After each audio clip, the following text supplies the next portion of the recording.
जी, तो आज हम करने वाले हैं भारतीय इतिहास के कुछ विषय भाग 1 पुस्तक का पाठ पहला, जिसका नाम है ईंट मनके तथा अस्थियाँ।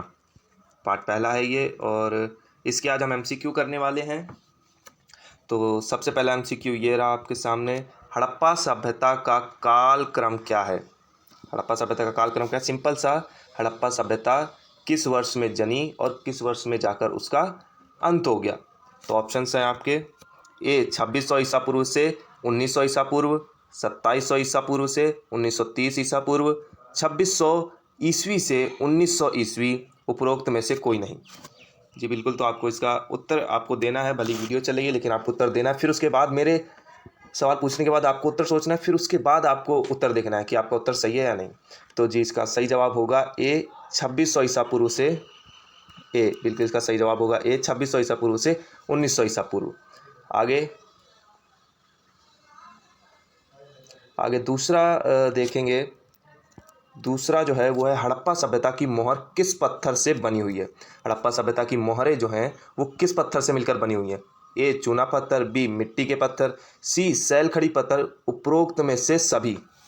सॉरी, ये मैसेज गलत लिख गया, उपरोक्त में से सभी। उत्तर सोचना है आपको, तभी उत्तर देना है, ऐसे बिना सोचे उत्तर नहीं देना है। जी बिल्कुल, इसका सही आंसर होगा सी सैल खड़ी पत्थर, ये वाला सी वाला ऑप्शन बिल्कुल सही होगा। फिर उसके बाद तीसरा जो क्वेश्चन है वो है, हड़प्पा सभ्यता से भी पहले एक अन्य संस्कृति अस्तित्व में थी। ये वाला क्वेश्चन काफ़ी इंपॉर्टेंट है आपका। हड़प्पा सभ्यता से भी पहले एक अन्य संस्कृति अस्तित्व में थी, यानी यहाँ हड़प्पा है, यहाँ जब इससे भी पहले हड़प्पा सभ्यता तो 2600 ईसा पूर्व में बसी, लेकिन इससे भी पहले एक सभ्यता थी। उस सभ्यता को क्या कहते हैं? तो बिल्कुल ए, पहले ऑप्शन देख लेते हैं। ए परवर्ती हड़प्पा, बी आरंभिक हड़प्पा, सी पूर्वकालिक हड़प्पा, या ए बी दोनों। तो जी बिल्कुल सही उत्तर होगा ए और बी दोनों, तो डी ऑप्शन आपका करेक्ट होगा। अगला देखते हैं, सिंध और चोलिस्तान में बस्तियों की कुल संख्या कितनी पाई गई है? सिंध और चोलिस्तान में बस्तियों की संख्या कितनी पाई गई है? ऑप्शंस है, ए 106 से 239, बी 510 से 111, सी 801 से 106, डी 800 से 209। तो इसका जवाब आपको कमेंट बॉक्स में देना है। जी बिल्कुल, इसका सही जवाब है ए 106 से 239 तक। इतनी बस्तियां जो हैं वो हड़प्पा सभ्यता में नहीं, सॉरी, सिंध और चोलिस्तान में 106 और 239, यानी 106 सिंध की और 239 चोलिस्तान में बस्तियां पाई गई हैं। अगला क्वेश्चन देखते हैं। अगला है पांचवा क्वेश्चन है, हड़प्पा वासी के निर्वाह के तरीके क्या थे? यानी कि हड़प्पा वासी अब उन्होंने जन्म लिया तो अपने जीवन निर्वाह के लिए भी तो कुछ करेंगे, क्या खाएंगे पिएंगे नहीं? क्या उनके पास व्यापार करने का कोई साधन नहीं होगा? मतलब कि अपना जीवन कैसे बिताएंगे वो लोग? क्या सोए फिर उठे, मुंह हाथ धोया फिर खाया पिया फिर सो गए? नहीं, उनके और भी निर्वाह के तरीके थे। कैसा? सबसे पहला वो पशुपालन करते थे, कृषि करते थे, शिल्प उत्पादन और शिकार भी किया करते थे। शिल्प उत्पादन और शिकार, तो इसका जवाब जो होगा उपरोक्त सभी, डी सही जवाब होगा। अगला क्वेश्चन है, हड़प्पा वासी किन पालतू पशुओं को पालते थे? ऑप्शन है, ए मवेशी, भेड़, बकरी, उपरोक्त सभी। तो इसका भी जवाब होगा उपरोक्त सभी, यानी कि डी। अगला है, चोलिस्तान और बनावली के स्थानों से किन पुरावस्तु के प्रतिरूप मिले हैं? इसका जवाब देना है आपको।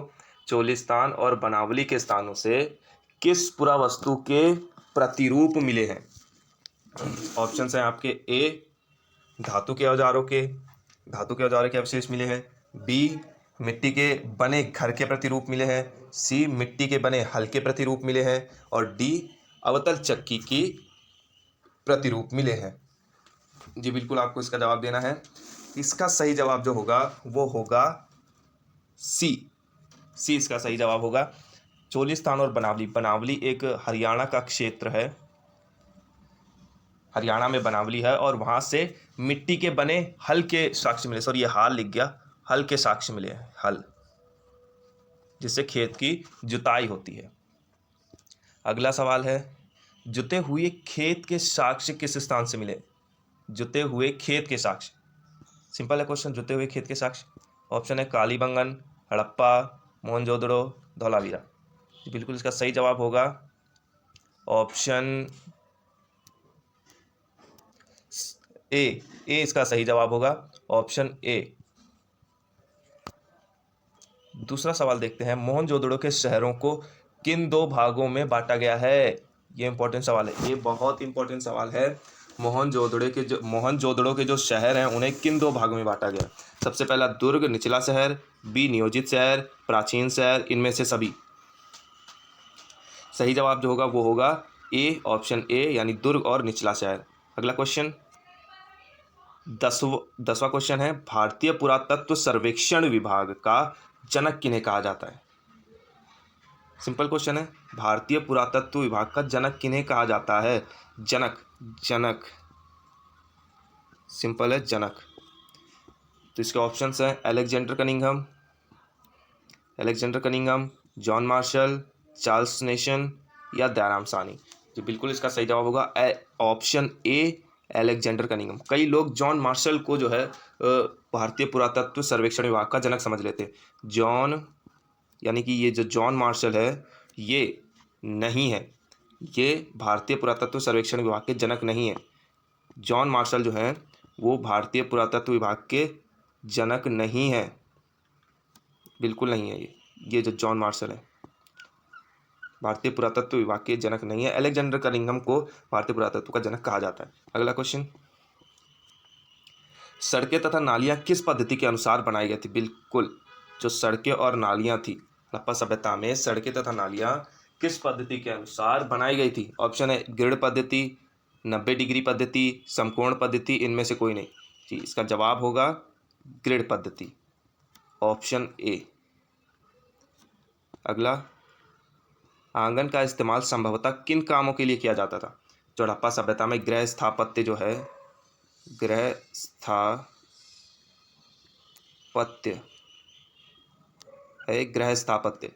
तो उसमें आंगन का जिक्र किया गया है। आंगन का जिक्र, तो उस आंगन का उपयोग किस लिए होता था? देखते हैं, खाना पकाने, कटाई करने, पशुओं को बांधने या ए बी दोनों। बिल्कुल सही, डी ऑप्शन सही होगा, ए बी दोनों, यानी कि आंगन जो था खाना पकाने के भी काम आता था और कटाई करने के भी काम आता था। मोहनजोदड़ो में कुल कितने कुएं पाए गए? 700, 800, 7,000, 800, 700, 8,000। सही जवाब होगा 700 कुएं जो हैं वो मोहनजोदड़ो में पाए गए हैं।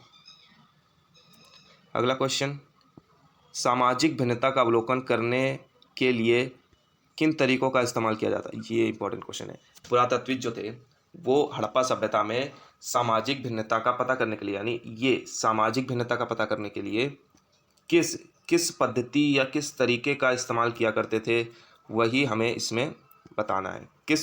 किस पद्धति का इस्तेमाल किया करते थे वही बताना है। तो ऑप्शन है समाधान, विलासिता, ए बी दोनों, उपरोक्त में से कोई नहीं। बिल्कुल इसका सही जवाब होगा ए बी दोनों, यानी कि सी इसका सही जवाब होगा सी।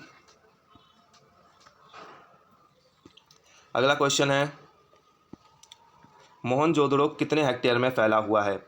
ऑप्शन है 25 हेक्टेयर, 125 हेक्टेयर, 225 हेक्टेयर, 150 हेक्टेयर। तो सही जवाब है 125 हेक्टेयर, यानी कि बी ऑप्शन सही होगा। 125 में ये फैला हुआ है। फिर उसके बाद, कौन सा शहर हड़प्पा सभ्यता का संपूर्ण रूप से शिल्प उत्पादन में संलग्न था? हड़प्पा सभ्यता का कौन सा शहर पूर्ण रूप से संलग्न था? इसके ऑप्शंस हैं धौलावीरा, राखीगढ़ी, मोहनजोदड़ो, चनहूदड़ो। सही जवाब होगा ऑप्शन डी, चनहूदड़ो। अगला है, मनकों में छेद करने के उपकरण किन क्षेत्रों से मिले हैं?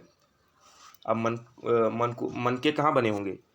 जहाँ पर मिट्टी होगी, ठीक है, सिंपल सा, जहाँ पर वो कच्चा माल उपलब्ध होगा जिनसे मनके बनते हैं, सिंपल सा। और मनके बनाने के औजार या उपकरण कहाँ उपलब्ध होंगे? जहाँ मनके बनते हैं। तो मनके कहाँ बनते थे? धौलावीरा में, चनहूदड़ो में और लोथल में।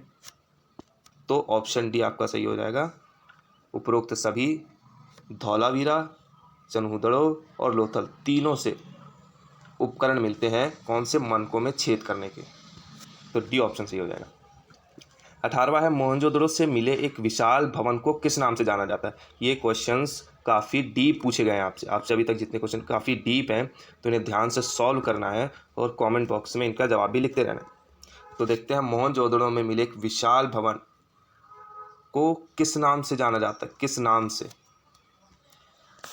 जवाब देखेंगे प्रसाद, प्रासाद, पुरोहित राजा, परिशिष्ट या इनमें से कोई नहीं। तो इसका जवाब जो होगा वो होगा ए प्रासाद। प्रासाद,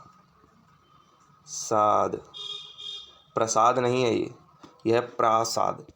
तो 19वां देखते हैं। कनिंघम का भ्रम किससे संबंधित था।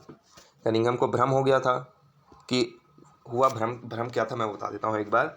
कनिंघम को भ्रम हो गया था कि भारत की जो सभ्यता है वो सिर्फ गंगा घाटी के भारत का जो इतिहास है वो सिर्फ गंगा घाटी तक ही सीमित है।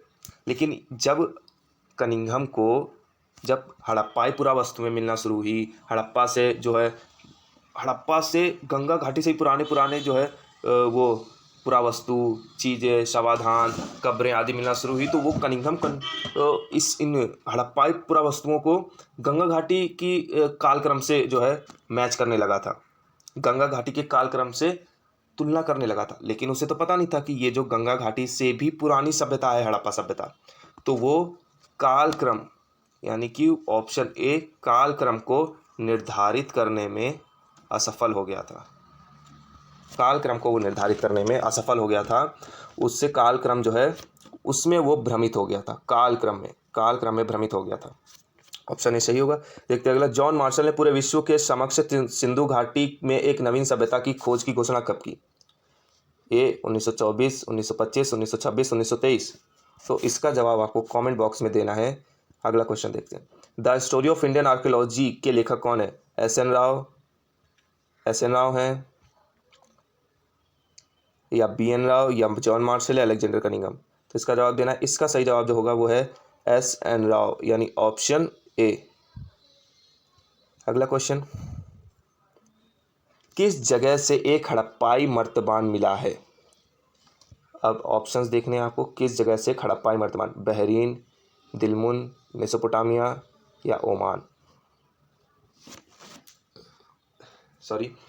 किस जगह से आपको एक हड़प्पाई मर्तबान मिला है। तो ऑप्शन है बहरीन, दिलमुन, मेसोपोटामिया, ओमान। सही जवाब जो है वो है Oman, option D. Oman, option D G. तो अब यहाँ पर हम लोगों को चित्र देखकर हमें बताना है कि ये चित्र दिए गए ऑप्शंस में से किससे संबंधित है, इस चित्र का नाम क्या है, इस दिए गए औजार का नाम क्या है।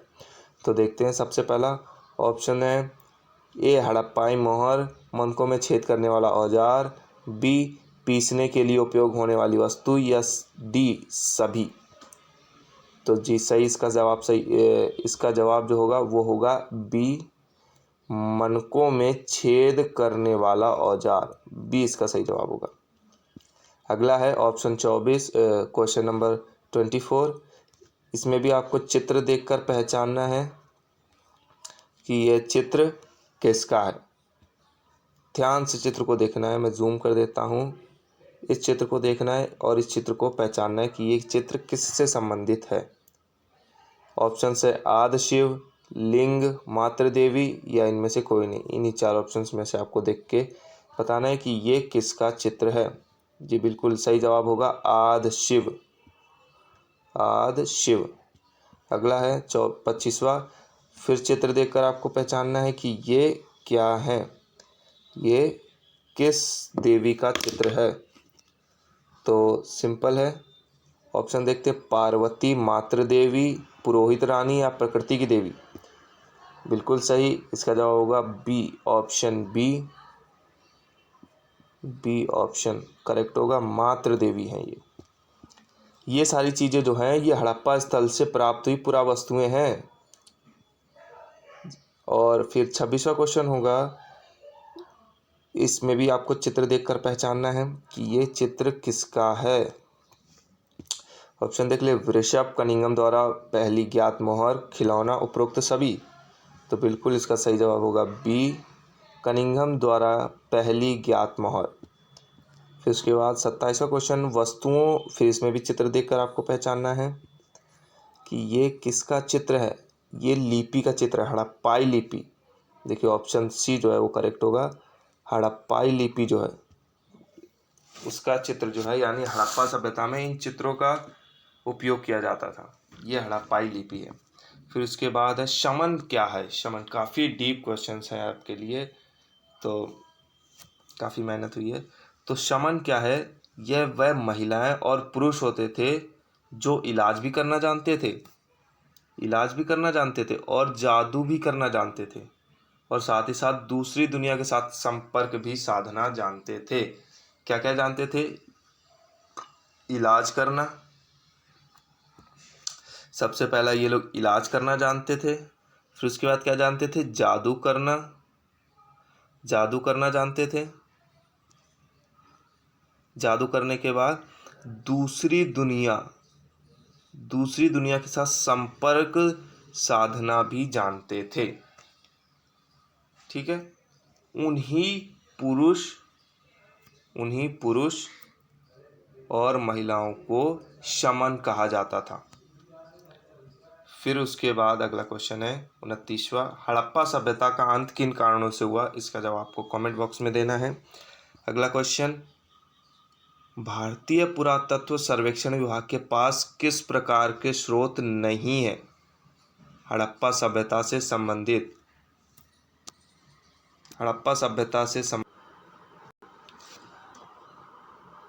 लिखित स्रोत जो हैं वो हड़प्पा सभ्यता से संबंधित भारतीय पुरातत्विक सर्वेक्षण विभाग के पास उपलब्ध नहीं है। ऐसा क्यों है? क्योंकि हड़प्पा सभ्यता की जो लिपि है उसे अभी तक पढ़ा नहीं जा चुका है। लिपि अभी तक अस्पष्ट है, उसे अभी तक पढ़ा नहीं जा चुका है। अभी तक उसे पढ़ ही नहीं पाए हैं, तो उस लिखित स्रोत जो है उसे हम समझ ही नहीं पाए। इसलिए हम कह सकते हैं कि भारतीय पुरातत्व सर्वेक्षण विभाग के पास हड़प्पा सभ्यता से संबंधित लिखित स्रोत जो हैं वो उपलब्ध नहीं है। तो ये था आज का चैप्टर। तो मिलते हैं अगले चैप्टर में, तब तक के लिए बाय।